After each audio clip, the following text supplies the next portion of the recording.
Goeiemôre Radio Fynbos luisteraars. As ek vanoggend 'n tema kon gee vir hierdie woord, sou dit gewees het: Practice makes perfect. En ons woord kom uit Lukas 18 vers 1. En Jesus het aan hulle 'n gelykenis vertel met die oog daarop dat 'n mens gedurig moet bid en nie moedeloos word nie. Ek lees hierdie verhaal van 'n soldaat wat in 'n ou gebou skuiling moes gevind het, terwyl die vyand baie naby aan hom was om hom in gevange te neem. En om sy aandag weg te trek van die ontsettende plek waar hy in was, in hierdie gevaar, het hy 'n muur dopgehou, wat 'n stukkie broodkorsie rondgedra het, wat seker maklik 3 keer sy grootte was. En so het hy die muur dopgehou terwyl hy teen die muur opklim. En hierdie muur het 'n paar maal geval.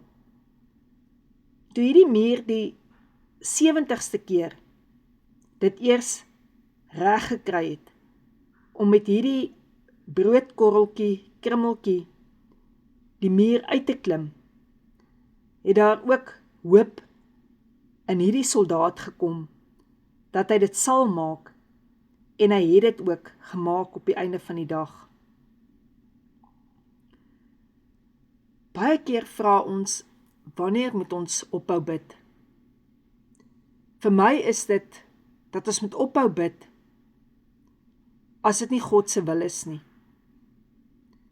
En dit is so 'n gevaarlike plek, want hoe weet ek, wanneer is dit God se wil? As jy die woord lees, kom ons praat nou maar van siekte, dan sal jy duidelik sien dat Jesus vir die melaatse man gesê het, wat vir hom gevra het, as dit u wil is, dit is my wil. Siekte is die Here se wil, om dit te genees. Dis waarvoor Jesus sy liggaam laat breek het aan daardie kruis, sodat deur ons wonde, deur sy wonde, ons wonde, genees kan word. Dit is God se wil, dat daar vrede is. Al is dit vir jou onmoontlik vanoggend om na daardie persoon self toe te gaan, wat dalk al oorlede is, of omdat jy weet, dit sal 'n groot bohaai veroorsaak, om daardie persoon te vergewe, doen dit dan tussen jou en die Here, maar kom by daardie plek uit, om te doen, waarvoor Jesus se bloed vir ons gestort is. Dit is God se wil, dat ons vergifnis vra, en nie daardie sondelas hoef rond te dra nie. En wanneer jy weet, jy's in die Here se wil, dat jy sal aanhou bid, van die vorige gebed af, weer begin bid. Arthur Rubinstein, die groot pianis, het een keer gesê, as ek een dag skiep om te oefen, kan ek dit agterkom. Wanneer ek 2 dae skiep om te oefen, kom die mense die naaste aan my dit agter. Wanneer ek 3 dae skiep, sal die gehoor dit naderhand agterkom. As ek vir jou sê, jy bestaan uit gees, siel en liggaam, en ek sê vir jou, in jou geesmens waar jy bid, God is gees, die wat hom aanbid, moet hom in gees en waarheid aanbid, dan gaan jou siel vinnig dit agterkom, dat jy nie bid nie. Dinge in jou siel, wat genesing kort, gaan maar net aangaan op die ou manier, op die ou patroon, voortvlout.